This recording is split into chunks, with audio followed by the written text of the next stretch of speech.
Doctor Ayachitam నటేశ్వర Sharma గారు అందించిన పలుకు తేనెలు. మానవులందరూ మాట్లాడతారు, కానీ అందరి మాటలు ఒకే రీతిలో ఉండవు.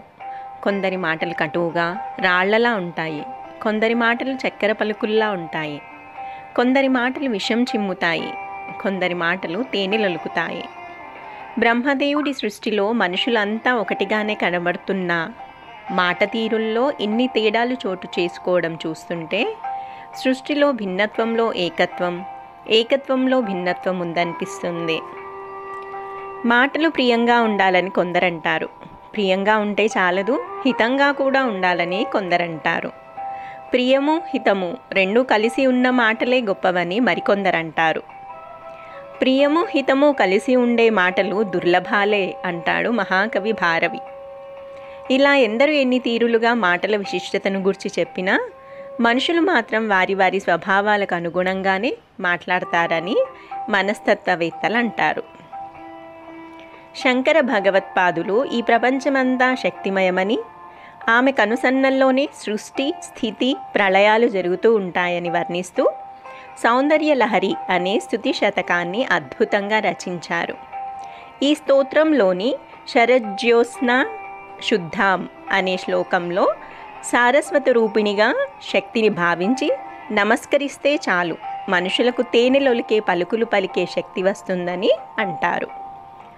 మనోభావనకు ఎంత గొప్ప శక్తి ఉందో నిరూపించే అద్భుత శ్లోకం ఇది.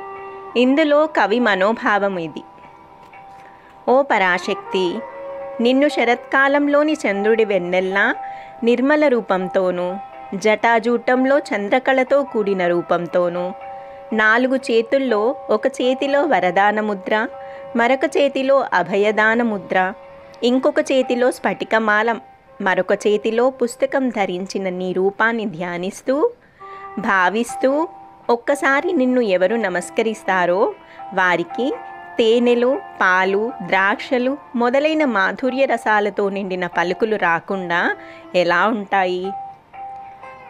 అంటే ఇలా శక్తి రూపాన్ని భావిస్తే చాలు అలాంటి తేనెలొలికే మాటలు వస్తాయని తాత్పర్యం.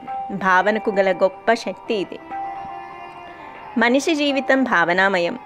మనిషి ఏ పని చేయాలన్నా ముందు ఆ పనికి సంబంధించిన కార్యక్రమాన్ని భావిస్తాడు. భావించిన విషయాలకు అనుగుణంగా పనులు చేయడం ప్రారంభిస్తాడు. ఏ భావన లేకుండా, ఏ ఊహ చేయకుండా అసంకల్పితంగా పనులు చేయడం ఎవరికీ సాధ్యం కాదు.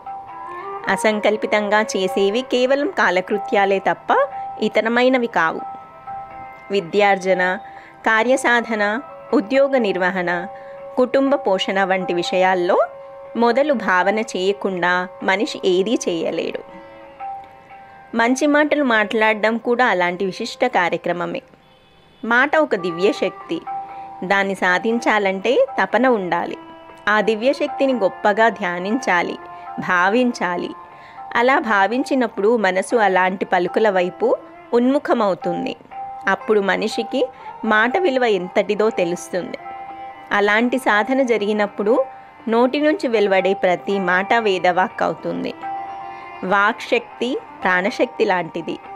దాన్ని ఎంతగా కాపాడుకుంటే అంతటి ప్రాణశక్తి పెరుగుతుంది. మాటలను వ్యర్థం చేసేవారికి ప్రాణశక్తి తగ్గడమే గాక అవమానం కూడా ఎదురవుతుంది. వాగ్మయి అయిన పలుకుల తల్లి అనుగ్రహం ఉంటే మధురవాక్కులకు కొరత ఉండదు. అందుకే సాధకులు వాక్శక్తి కోసం సరస్వతీదేవిని ఉపాసిస్తారు.